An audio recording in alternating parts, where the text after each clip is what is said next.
Web3 is about ownership, and one part of that is ownership of our own relationships.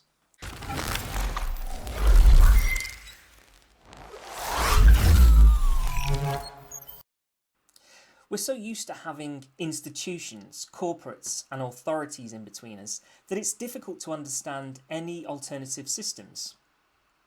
Those institutions hold our data, our identity, and facilitate connectivity.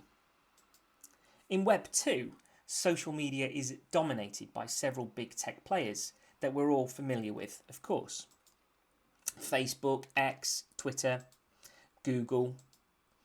And to chat with a friend, we need to go via one of those platforms.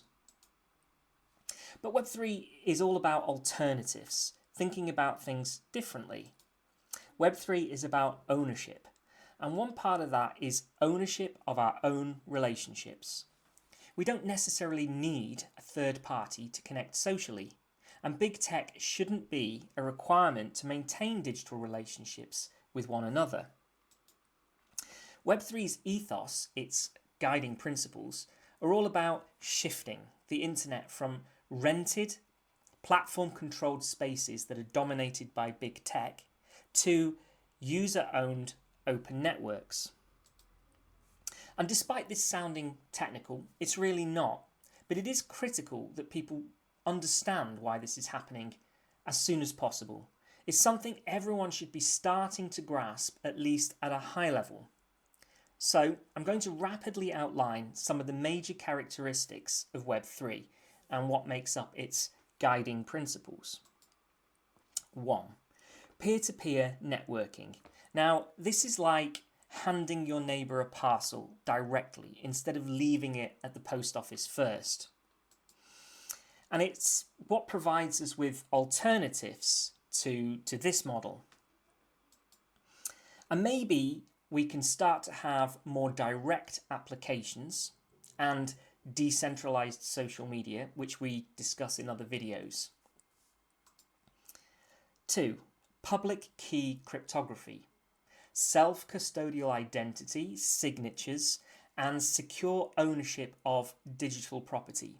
This is about you being in control of your identity, not a centralized institution. And I'm saying this very clearly because it's a sensitive issue.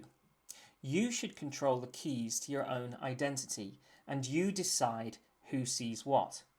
Again, there's some urgency in people knowing the difference. 3. Open state and open protocols. Now, the best way to understand this is the humble USB.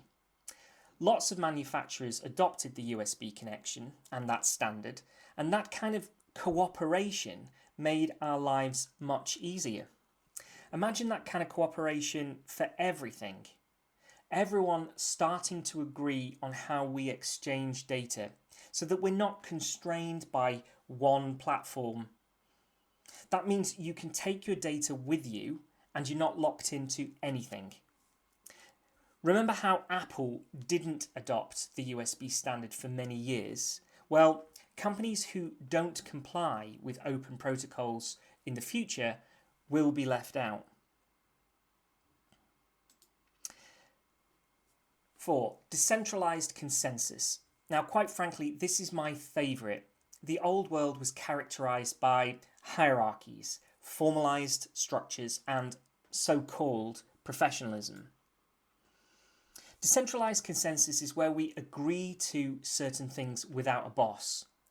This is a technical concept within blockchain, but its implications for the future are huge. Already people are working in this way. We have decentralized autonomous organizations, or DAOs. They already operate in this way, without hierarchies. If you ask me, this trend will only continue to gain strength and people will increasingly work in this way. Now, these are just a few of the guiding principles of Web3.